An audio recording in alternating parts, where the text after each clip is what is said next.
France के लोग French बोलते हैं, जर्मनी में जर्मन, स्पेन के लोग स्पेनिश, तो फिर मेक्सिको के लोग मैक्सिकन बोलते हैं? नहीं, मेक्सिको के लोग स्पेनिश बोलते हैं। ऐसा क्यों? उनकी असली भाषा क्या थी? पूरी मेक्सिको टूर में ये सवाल मुझे खटकता रहा, तो मैंने की कुछ छानबीन। नमस्ते, मैं हूँ स्टोरी टेलर ममा मुंबई से। मैं अपने परिवार के साथ दुनिया घूमती हूँ और वहाँ से लाती हूँ आपके लिए कुछ अनोखी कहानियाँ। तो ये सवालों का जवाब ढूंढने के लिए मेक्सिको के इतिहास में जल्दी से एक डुबकी लगाते हैं। तो जैसे ब्रिटेन ने भारत को गुलाम बनाया था, वैसे ही स्पेन ने मेक्सिको को 300 सालों तक गुलामी में जकड़े रखा था। उसके पहले 200 सालों तक एस्टेक ने, उसके पहले 900 सालों तक मायन ने और उसके पहले 450 सालों तक तेओतिहुआकान ने ये देश पे राज किया था। तो जैसे भारत में काफी लोगों को इंग्लिश बोलनी और लिखनी आती है, 60 crore people visited in last 25-30 days. स्वाभाविक है कि मेक्सिको के लोगों को स्पेनिश आती हो। Aunque llevan sus voz lunch, no, si quieren comprar otra cosa ahí, si quieren llevar. लेकिन समानता यही खत्म हो जाती है। आंकड़े के हिसाब से देखें तो 10% इंडियंस को इंग्लिश बोलनी आती है, जबकि 99% मैक्सिकन स्पेनिश बोलते हैं। यहाँ के लोग स्पेनिश को अपनी मातृभाषा मानते हैं। तो मेक्सिको देश की ओरिजिनल भाषा कौन सी थी? नोहाती और मायन, ये दो मुख्य भाषाएं थी जो आज सिर्फ 3 या 3.5% लोग ही बोल पाते हैं। जब हम मेक्सिको में थे तो हमारे गाइड के साथ ये बात पे चर्चा हुई, तो हमने बताया कि हम इंडियंस 2 या 3 भाषा आसानी से बोल पाते हैं, जैसे कि मैं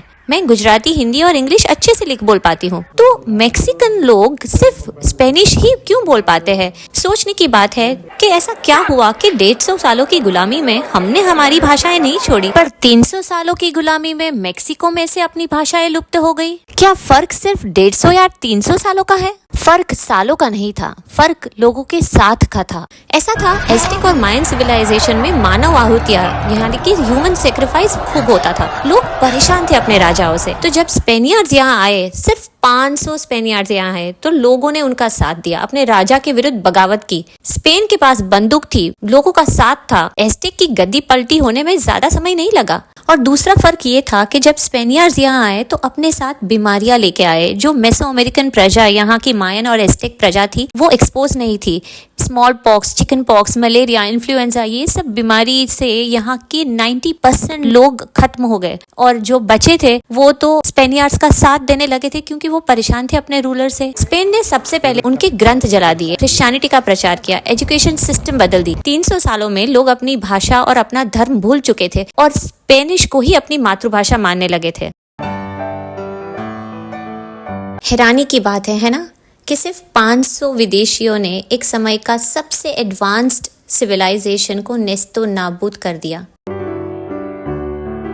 आपको ये वीडियो पसंद आया हो तो शेयर ज़रूर करें और ऐसी ही दिलचस्प कहानियों के लिए मेरी चैनल को सब्सक्राइब करें। मिलते हैं अगले वीडियो में।